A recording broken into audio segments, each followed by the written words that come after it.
Assalamualaikum warahmatullahi wabarakatuh. Hai teman-teman, apa kabar semuanya? Semoga kita semua dalam keadaan sehat walafiat.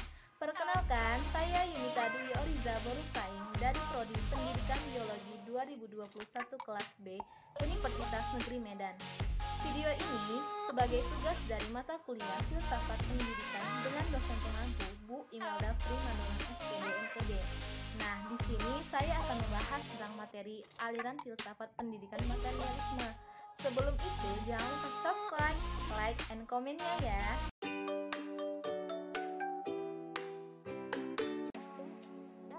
Nah, mengenai aliran filsafat pendidikan, sebagaimana yang kita ketahui, aliran filsafat itu kan banyak ya. Ada 9. Misalnya aliran realisme, idealisme, eksistensialisme, pragmatisme, dan lain-lain. Nah, di video kali ini kita cuma fokus membahas aliran filsafat pendidikan materialisme. Pasti teman-teman udah pada penasaran kan? Tonton sampai selesai ya. Nah, bicara tentang aliran filsafat pendidikan materialisme, teman-teman pasti banyak bertanya, apa sih materialisme itu? Iya kan?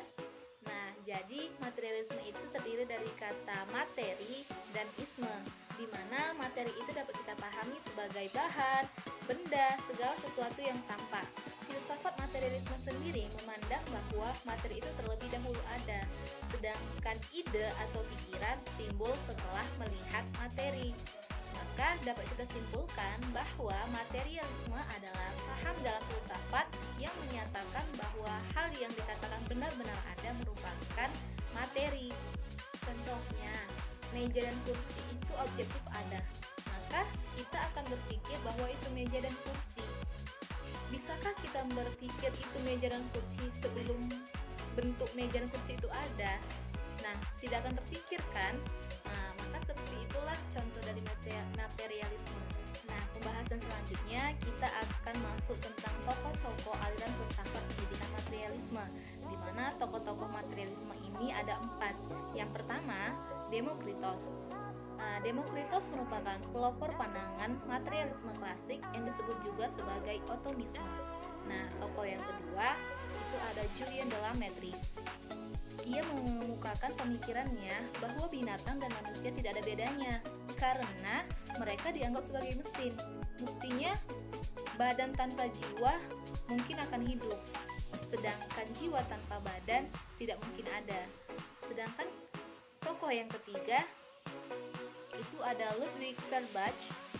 Ia mencanangkan suatu metafisika dan epistemologi yang menjunjung tinggi pengetahuan indrawi. Dan yang terakhir itu ada tokoh Karl Marx.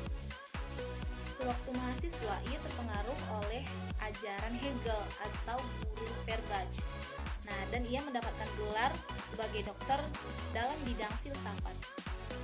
Nah, pada pembahasan selanjutnya mengenai pandangan materialisme dan penerapannya dalam bidang pendidikan, di mana yang pertama itu pandangan materialisme mengenai belajar positivisme.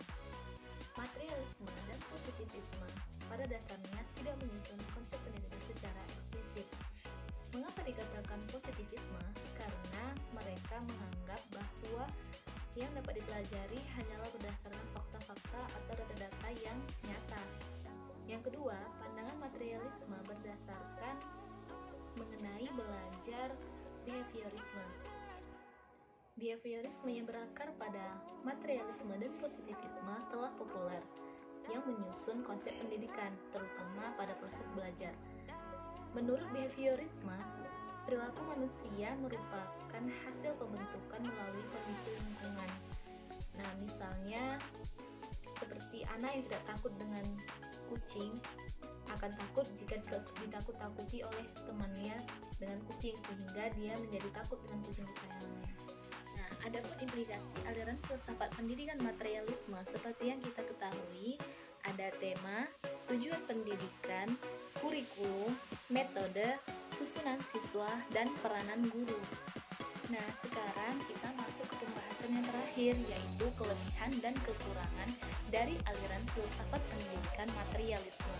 Adapun kelebihannya yaitu teori-teorinya jelas dengan teori pengetahuan yang umum, dan selanjutnya Isi pendidikan mencakup pengetahuan yang dapat dipercaya yang selalu berhubungan dengan sasaran perilaku, dan juga hasil dari pembelajarannya, kondisionisasi pelajarannya terprogram dan kompetensi.